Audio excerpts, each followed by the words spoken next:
Naguma har'a wanti dhiyaadheef wanti hojjechuu barbaadu maali? Teelee yeroo baay'ee sagantaa baasee jira. Teelee qarshii liqeessuu jalqabeera jedhamaa ture. Kanaaf teelee kana akka itti fayyadamnu ilaalla. Teelee birrii amma 10,000 liqeessaa jira. Teelee birrii amma 30,000 gara fuulduraatti waggaa tokko booda dhiyeessa. Ammaaf garuu amma 10,000 kan ji'a tokko jechuudha. Akka ittiin teelee birriitti fayyadamu ilaalla jechuudha tokko tokkoon.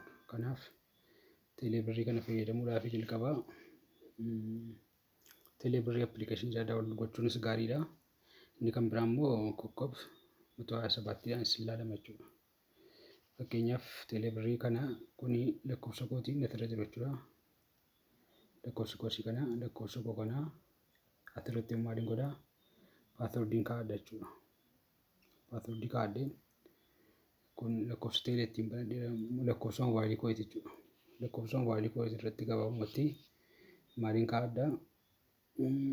Koodii isaa itti godha jechuudha. Koodii isaa akkasumas ilaaltan kana 42 59 00 amma birrii liqeeffachuu kan deemaa jechuudha teeleerraa. Sadirri kan ji'a kan waggaa jedhame jechuudha kana. Kan ji'a kan waggaa jedhamee dogoggora naan jedhee kanaaf nan sirreessaa jechuudha kana irratti kan daganaan guutaa 85 75 65 kanaan asirra galee jalqaba teelee birrii baafachuun dirqama ta'a. Amma fidee jechuudha. Amma akkasitti fideera. Ammas akkasitti fidee kana asirra faayinaanshaal seetu kana. Asii kana tuqne jechuudha faayinaanshalii. Faayinaanshalii kana tuqne faayinaanshal jennees akkas goona. Teelee birriin waan sadii fidee jira.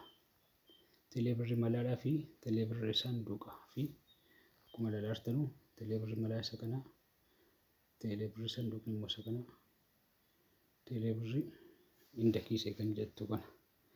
Kanaaf jara kana keessaa adda kan liqeeffannu baruu barbaannu isa kami teelee birrii malaa kana jechuudha. Teelee birrii malaa kana irra galla jechuudha. Akkas goonee tuqnaa nuuf fide jechuudha. Maali teelee birrii malaa jira. Argitanii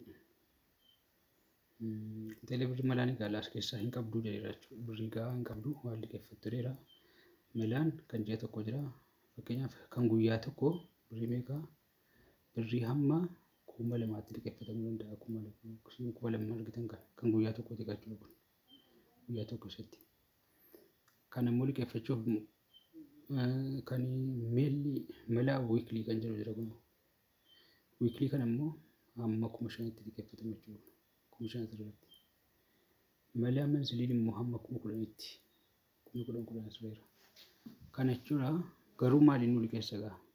Birrii hamma nu qabnu. Fakkeenyaaf teelee birriidhaan baay'ee hin fayyadamne. Kaardii qofaan guuttadhe malee ittiin waa bitee ittiin gibira kaffalee ittiin gatii waayifaayi kaffalee ittiin gatii qaraxa jechuudha. Taaksii adda addaa gibira adda addaa waan kanaan bitamee waan kanaan gurguramu tun baay'ee hojjedhe.